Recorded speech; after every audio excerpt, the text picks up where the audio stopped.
یہ بات ہے آج سے 1400 سال پہلے کی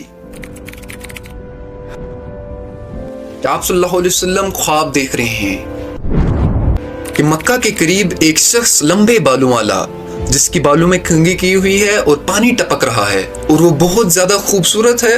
تو آپ صلی اللہ علیہ وسلم نے ان سے پوچھا کہ آپ کون ہو؟ تو اس نے کہا کہ میں عیسیٰ بن مریم ہوں. میں نے اس کے پیچھے ایک شخص کو دیکھا جس کے بال بہت زیادہ گنگریلے تھے اور وہ بہت زیادہ مسلی تھا اور اس کی رائٹ آنکھ کانی تھی انگور کے دانے کی طرح، وہ ابھر رہی تھی. میں نے اس سے پوچھا تو کون ہے؟ اس نے کہا کہ میں مسیح الدجال ہوں. اس واقعے کو کچھ ہی ٹائم ہوتا ہے کہ ایک شخص آپ صلی اللہ علیہ وسلم کی بارگاہ میں آتا ہے اور ایمان قبول کرتا ہے اور کہتا ہے کہ میرے پاس آپ کے لیے ایک ضروری انفارمیشن ہے کہ میں آپ کو کچھ بتانا چاہتا ہوں. آپ صلی اللہ علیہ وسلم نے تمام لوگوں کو جمع کیا اور جتنی بھی صحابہ تھے تمام کو جمع کیا کہ یہ شخص آپ کو کچھ سنائے گا. تو اس نے کہا، اس کا نام تمیمت داری ہے، کہ میں لخم اور جزام قبیلے کے ساتھ تجارت پر گیا ہوا تھا اور سمندر میں طوفان آیا اور ہم 1 مہینے تک سمندر میں رہے. کبھی ہم ادھر چلے گئے، کبھی ہم ادھر چلے گئے. 1 مہینے کے بعد ہم نے چھوٹی کشتیاں نکالی اور ایک جزیرے پر گئے. وہاں ہم نے ایک شخص دیکھا جو بالکل پورا جسم بالوں سے بھرا ہوا تھا. اس کی بیک سائڈ اور فرنٹ سائڈ کا پتہ نہیں چلتا تھا کہ کون ہے. ہم نے اس سے پوچھا تو کون ہے؟ تو کیا بلا ہے؟ اس نے کہا میں جساسہ ہوں، بہت زیادہ جاسوسی کرنے والا. تو اس نے کہا کہ ایک شخص تمہارے انتظار میں ہے، وہ تم سے بہت باتیں کرنا چاہتا ہے. تو کہا اس نے ہمیں کسی غار کے اندر لیا، کیو کے اندر لیا. کہ ہم نے ایک شخص کو دیکھا جو زنجیروں سے بندھا ہوا تھا، لوہے کی زنجیروں سے. کہ وہ بہت زیادہ مسلی تھا اور اس کے بال بہت زیادہ لمبے تھے اور دکھنے میں بہت بدصورت تھا. کہ اس نے ہم سے پوچھا تم کون ہو اور کہاں سے آئے ہو؟ تو ہم نے کہا کہ ہم مدینہ سے آئے ہیں اور ہم طوفان میں پھنسے تھے، پھر ہمیں جساسہ ملا، اس نے ہمیں تمہارے پاس لایا. تو اس شخص نے کہا کہ مجھے کچھ ضروری انفارمیشن دو، آپ مجھے مدینہ کے بارے میں اور دوسرے شہروں کے بارے میں ضروری انفارمیشن دو. اس کا جو سب سے پہلا سوال تھا وہ بیسان کے کھجوروں کے بارے میں تھا. کیا بیسان کے کھجور کے درخت ابھی بھی کھجور دے رہے ہیں؟ انہوں نے کہا کہ ہاں دے رہے ہیں. اس نے کہا عنقریب وہ باغ ختم ہو جائے گا، کیونکہ بیسان اسرائیل میں پڑتا ہے. آج اسرائیل میں آتا ہے، یہ جارڈنس کے دریا کے آر پار پڑتا ہے یہ شہر، اور بہت زیادہ فضیلت رکھتا تھا. یہ اسی کی وجہ سے رکھتا تھا کیونکہ یہاں کھجور بنتے تھے.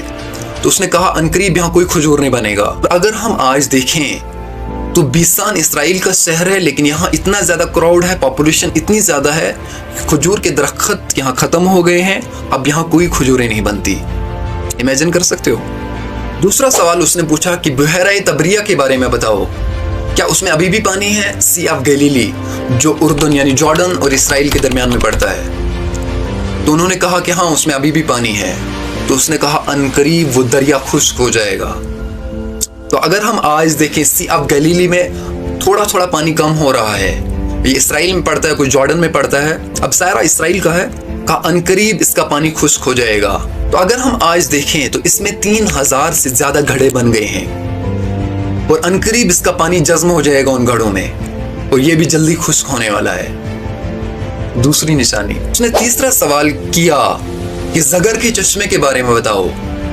زگر کا چشمہ شام کے علاقے میں پڑتا تھا. کیا اس میں پانی ہے؟ کیا اس سے لوگ استفادہ لے رہے ہیں؟ وہ پانی ابھی بھی لوگوں کے کام آتا ہے؟ تو انہوں نے کہا ہاں وہ پانی ابھی بھی لوگوں کے کام آتا ہے. تو اگر ہم آج دیکھیں زگر شام کے ایک چشمے کا نام ہے جو لوط علیہ السلام کی بیٹی کے نام پر اس کا نام پڑا تھا، زگر چشمہ. تو وہ چشمہ خشک ہو چکا ہے. اس کا چوتھا سوال تھا کیا نبی آ گیا ہے، وہ نبی جس کا سب کو انتظار تھا؟ تو انہوں نے کہا ہاں وہ آ گیا ہے. کہاں ہے اس وقت؟ کہ اس نے مکہ سے مدینہ ہجرت کی. کہ سب کے لیے بہتر ہے کہ وہ اس شخص پر ایمان لائے، وہ سچا ہے. تو اس شخص نے کہا کہ اب میں تمہیں اپنے بارے میں بتاتا ہوں، میں مسیح الدجال ہوں.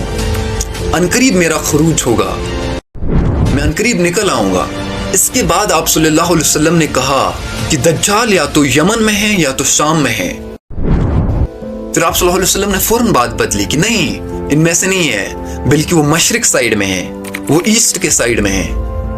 تو اگر ہم آج ایسٹ میں دیکھیں کہاں ہو سکتا ہے دجال، کس لوکیشن پر دجال ہو سکتا ہے؟